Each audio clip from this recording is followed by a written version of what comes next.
മലയാളിയായ ബിസിനസ്സുകാരൻ ഗോകുലം ഗോപാലൻ, അദ്ദേഹത്തിൻ്റെ സിനിമ.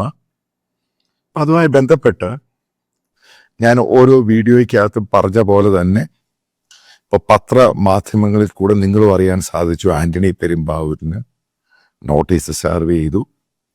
ഗോകുലം ഗോപാലിനെ കൊച്ചിയുടെ ED ഓഫീസിൽ വെച്ച് വളരെ സുദീർഘമായി ചോദ്യം ചെയ്യുകയാണ്, ഓരോ ഡോക്യുമെന്റ്സ് കാണിച്ചിട്ട്.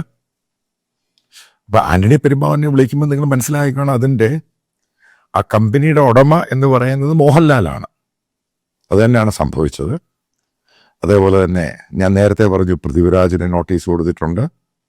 അപ്പം ഇതിൻ്റെ മണി, അതായത് ഇസ്ലാമിക ഹവാല ജിഹാദി ഫണ്ട്, ആ പേര് തന്നെയാണ് ഒരു സീനിയർ ഓഫീസർ ഇതിനെപ്പറ്റി പറഞ്ഞത്. ഈ പേര് തന്നെയാണ് അദ്ദേഹം കോയിൻ ചെയ്തത്.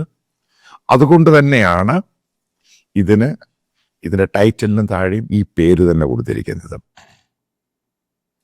നിങ്ങൾ അറിഞ്ഞു കാണും, നിങ്ങൾ സ്ഥിരമായിട്ട് കാണുന്നതാണ് പല യൂട്യൂബ് ചാനലൊക്കെ ഗോകുലം ഗോപാലനോട് സംസാരിച്ചിട്ട്, അതായത് കേസിലെ ഒന്നാം പ്രതി ഒരു പ്രതിയോട് സംസാരിച്ചിട്ട് അതിനെപ്പറ്റി റിപ്പോർട്ടാക്കിയിട്ട് വീഡിയോ ചെയ്യുമ്പോൾ ഈ കേസ് അന്വേഷിച്ച ആൾക്കാരുണ്ടല്ലോ, EDയുടെ ഓഫീഷ്യൽസ്, അവരോട് കൂടെ ചോദിക്കുക എന്തുവാണ്. പക്ഷേ അവരോട് ചോദിക്കണമെന്നുണ്ടെങ്കിൽ അവരുമായിട്ട് കോണ്ടാക്റ്റ് വേണമെന്നുണ്ടെങ്കിൽ അതൊരു സീനിയോറിറ്റി ഒക്കെ ഉള്ളവർ മാത്രമായിട്ട് അവർ സംസാരിക്കുന്നുള്ളൂ. അതൊരു അഡ്വാൻറ്റേജാണ്. അപ്പോൾ ഒരു പ്രതിയോട് ചോദിച്ചിട്ടല്ല ഈ ഒരു സംഭവത്തെ പറ്റി വിശദമായി അനലൈസ് ചെയ്യുന്നത്. രണ്ട് ഭാഗത്തും അതിൻ്റെ സംഭവങ്ങൾ എന്തുവാന്നുള്ള ഇൻഫർമേഷൻ എടുക്കണം. എന്നിട്ടാണ് ഇതുമായിട്ട് ബന്ധപ്പെട്ട കാര്യങ്ങൾ പബ്ലിക്കിൻ്റെ മുമ്പിൽ അവതരിപ്പിക്കേണ്ടത്. അതാണ് ഞാൻ പഠിച്ചിരിക്കുന്നത്. കാരണം ഒരു പ്രതിയോട്, അതായത് ഒന്നാം പ്രതി, മുഖ്യപ്രതി, അയാൾ ചോദിച്ചു ഞാൻ നിരപരാധിയാണ്, ഇതൊന്നും ഞാനല്ല, എൻ്റെ ഇവിടുന്ന് പണമൊന്നും കൊണ്ടുപോയിട്ടില്ല. ED ഒഫീഷ്യലിയാണ് പറഞ്ഞിരിക്കുന്നത്, അൺഒഫീഷ്യലി അല്ല. അവരുടെ സോഷ്യൽ മീഡിയ ഹാൻഡിലിൽ കൂടെയാണ് ഇത് പറഞ്ഞിരിക്കുന്നത്.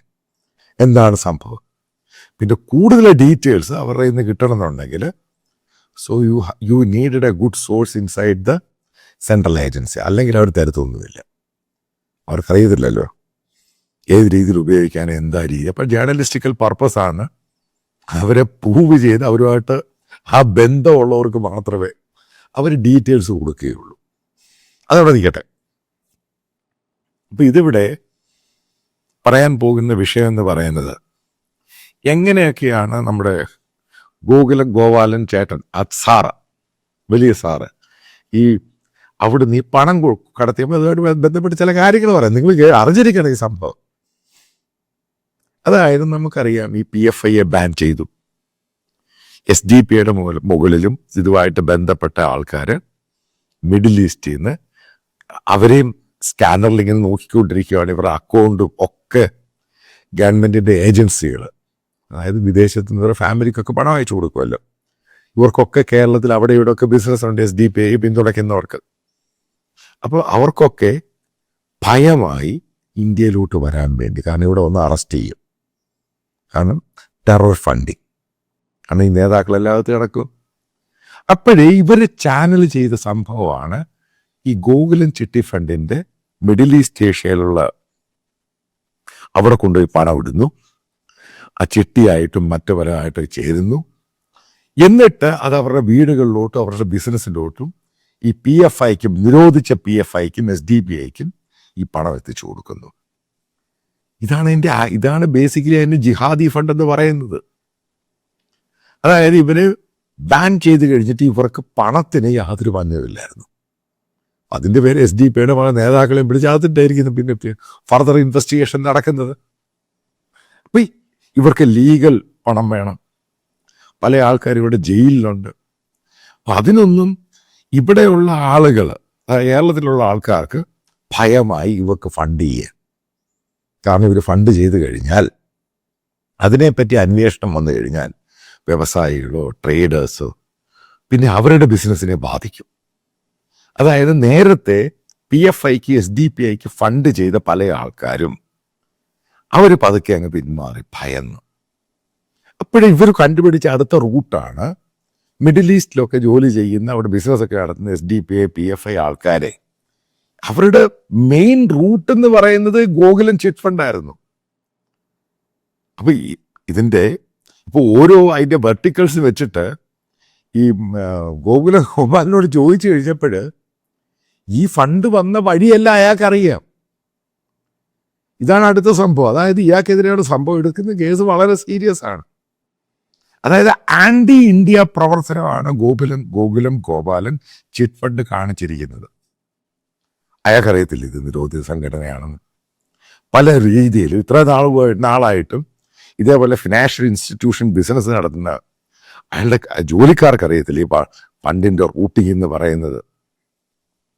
ഇത് പോകുന്നത് എങ്ങോട്ടാണ്, പല ആൾക്കാരെയും ചിട്ടി ചേർത്തിട്ട് ആ രീതി എൻറൂട്ട് ചെയ്തിട്ട് അതിവിടെ എത്തുന്നു.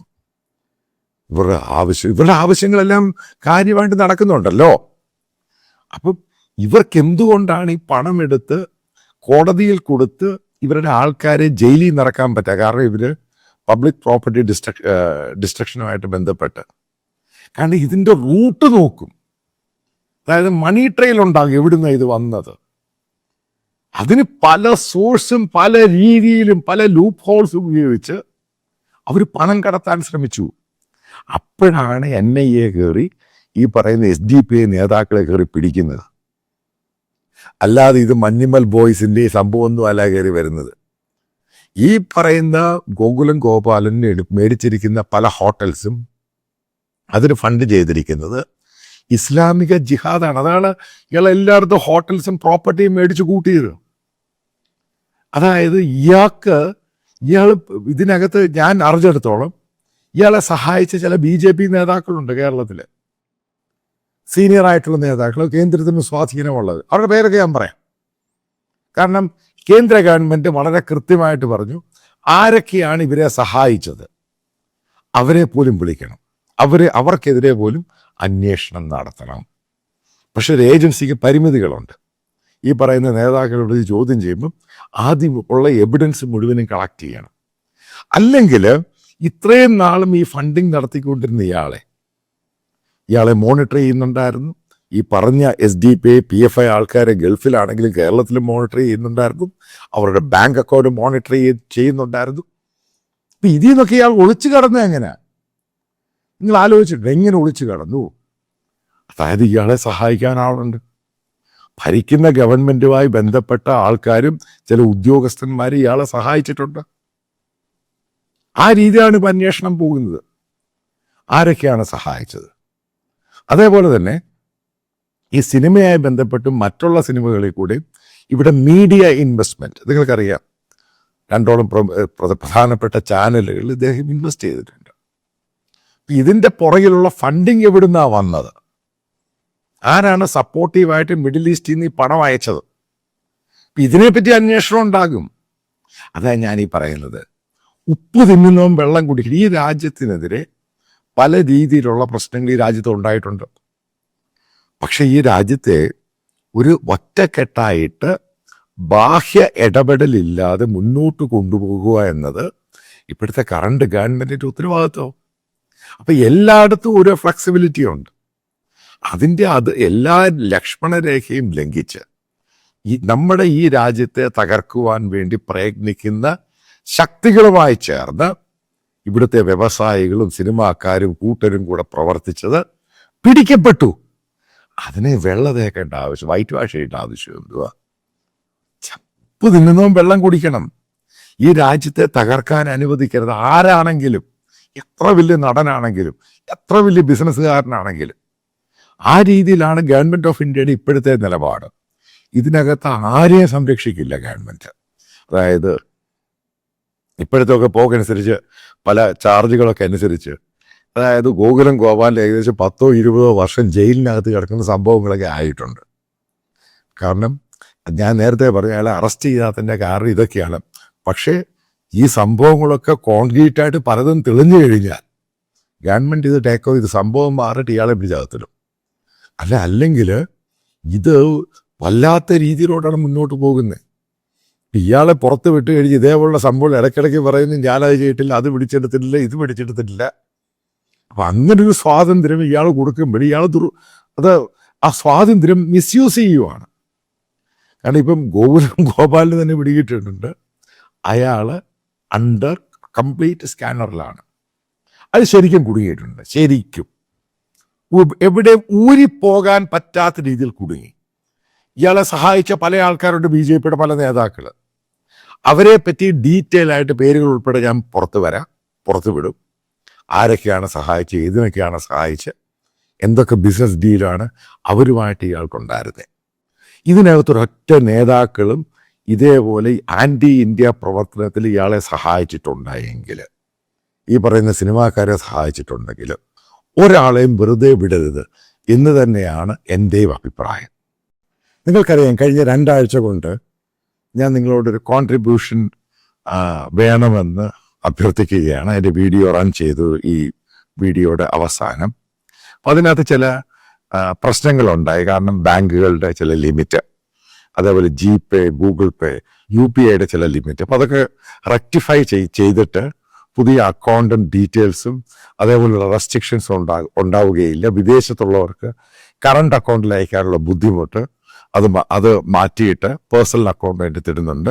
കൃത്യമായിട്ടൊരു കാര്യം പറയാം, ഓരോ രൂപയ്ക്കും അക്കൗണ്ടബിളാണ് ഞാൻ ജനങ്ങളുടെ കയ്യിൽ നിന്നാണ് ഈ പണം സ്വരൂപിക്കുന്നത്. അജണ്ട ഒറ്റ സംഭവമേ ഉള്ളൂ.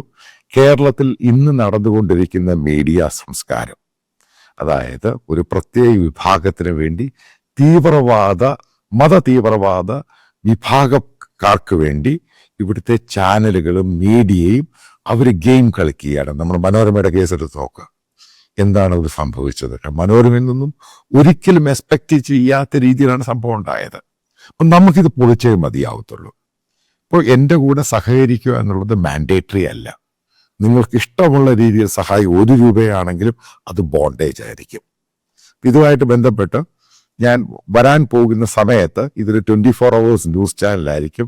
നാഷണൽ പൊളിറ്റിക്സ്, നാഷണൽ ഇഷ്യൂസ്, അതേപോലെ തന്നെ കേരളത്തിൻ്റെ റീജിയണൽ കാര്യങ്ങൾ, ഇന്ത്യയുടെ ഓരോ ഭാഗത്തെയും കാര്യങ്ങൾ, ഇൻ്റർനാഷണൽ ജിയോ പൊളിറ്റിക്സ്. ഇപ്പം നല്ല കുറച്ച് ആൾക്കാരെ ഞാൻ സെലക്ട് ചെയ്തിട്ടുണ്ട്. അവരൊക്കെ എൻ്റെ കൂടെ ജോയിൻ ചെയ്യാൻ തയ്യാറാണ്. അപ്പോൾ അതുമായിട്ട് ബന്ധപ്പെട്ടാണ് എനിക്കിങ്ങനെ ഒരു ഫിനാൻഷ്യൽ സപ്പോർട്ട്, ക്രൗഡ് ഫണ്ടിങ്. ഒരു സ്പോൺസറും ഇല്ല, ഒരു അഡ്വർടൈസേഴ്സും ഇല്ല, ജനങ്ങളാണ് ഫണ്ട് ചെയ്യുന്നത്. ഉറപ്പായിട്ടും ഇത് കുറച്ച് കഴിയുമ്പോൾ ഇത് വലിയൊരു സംഭവം ഇന്ത്യയിലായിട്ട് മാറും. നിങ്ങൾക്ക് എൻ്റെ എക്സ്പീരിയൻസ് അറിയാം, 10-30 വർഷം ഈ ഫീൽഡിലുള്ള എക്സ്പീരിയൻസ് ആണ്. അപ്പം നല്ല ആൾക്കാർ, നല്ല ടാലൻറ്റഡ് ആയിട്ടുള്ള ആൾക്കാർ, ദേശീയതയുള്ള ആൾക്കാർ ജോയിൻ ചെയ്യാൻ തയ്യാറാണ്, മൾട്ടിപ്പിൾ ലാംഗ്വേജിൽ. അതായത് നമ്മൾ മനസ്സിലാക്കുക, വരാൻ പോകുന്ന ദിവസങ്ങളിൽ കേരളത്തിൽ ഈ കാണിക്കുന്ന മീഡിയ സംസ്കാരത്തെ നമ്മൾ പൊളിച്ചടുക്കും ഇതിനെ തോലച്ചയാളായി. അപ്പം നിങ്ങൾ സഹകരിക്കുക. നല്ല ആൾക്കാരുണ്ടെങ്കിൽ തന്നെ, അതായത് ഡെഡിക്കേറ്റഡ് ആയിട്ടുള്ള ആൾക്കാർ എൻ്റെ കൂടെ സർവീസ് ചെയ്യാൻ താല്പര്യമുള്ളവർക്ക്, ജോലി ചെയ്യാൻ താല്പര്യമുള്ളവർക്കും എന്നെ വിവരം അറിയിച്ചാൽ ഞാൻ നിങ്ങളെ ട്രെയിൻ ചെയ്തെടുക്കുന്നതായിരിക്കും. അതായത് ഡെഡിക്കേറ്റഡ് ആയിരിക്കണം, ഇത് പഠിക്കണം, മനസ്സിലാക്കണം, എങ്ങനെ ചെയ്യണം. അതായത് ബന്ധപ്പെട്ട ചില കാര്യങ്ങൾ പറയാം, 1-2 കാര്യങ്ങൾ പറയാം. ഇപ്പം നല്ലൊരു റിപ്പോർട്ടിംഗ് ഉണ്ടായി, ഒരു സംഭവത്ത് പോയി റിപ്പോർട്ട് ചെയ്യണം. അതിനുവേണ്ടി ഒരാളെ പറഞ്ഞു വിടുക, ഗ്രൗണ്ട് റിപ്പോർട്ട് ചെയ്യുക, ഇതിനൊക്കെ എക്സ്പെൻസ് ഉണ്ട്. നല്ല റിസർച്ച് ടീം ഉണ്ടാകണം. അപ്പം ഇതിന് പറ്റിയ പഴയ പോലെ ചാനൽ ഇൻഫ്രാസ്ട്രക്ചറിൻ്റെ ആവശ്യമൊന്നുമില്ല. ഇതെങ്ങനെയാണ് എക്സിക്യൂട്ട് ചെയ്തതിന് നല്ല ആൾക്കാരെ എടുക്കണം, നല്ല ടാലൻസിന് പണം കൊടുക്കണം. അതൊരിക്കലും ഫ്രീ ആയിരിക്കത്തില്ല. മോശമായ ടാലൻസിന് അത്രയും പണം കൊടുത്താൽ മതി. നല്ല ടാലൻസിന് പണം കൊടുത്തേ മതിയാവത്തുള്ളൂ. അതാണ് ഇതിൻ്റെ ബേസിക് ഇഷ്യൂ എന്ന് പറയുന്നത്. അപ്പം അങ്ങനെയുള്ളവരെ എടുക്കുക. എനിക്കറിയാവുന്ന പല ടീമംഗങ്ങളുണ്ട് എൻ്റെ കൂടെ, തെഹൽക്കയിലും മറ്റു പല ചാനലുകളിലൊക്കെ വർക്ക് ചെയ്ത് ഹൈലി ടാലൻറ്റഡ് ആയിട്ടുള്ള ആൾക്കാരുണ്ട്. അപ്പം അവരെയൊക്കെ ഒത്തൊരുമിപ്പിച്ച് ഇതിന് പല മൾട്ടിപ്പിൾ ലാംഗ്വേജിൽ കൂടെ ഇത് പോകുമ്പോൾ മാത്രമേ ഇതിൻ്റെ ഒബ്ജക്റ്റീവ് എന്തുവാന്ന് നമുക്ക് മനസ്സിലാവത്തുള്ളൂ. അപ്പോൾ സഹകരിക്കുന്നതിന് വളരെ നന്ദി. ഫർദർ നിങ്ങളുടെ എല്ലാ സഹകരണം ഇതിൻ്റെ കൂടെ ഉണ്ടാകുമെന്ന് പൂർണ്ണമായിട്ടും വളരെ സ്നേഹത്തോടു കൂടെ പ്രതീക്ഷിക്കുന്നു.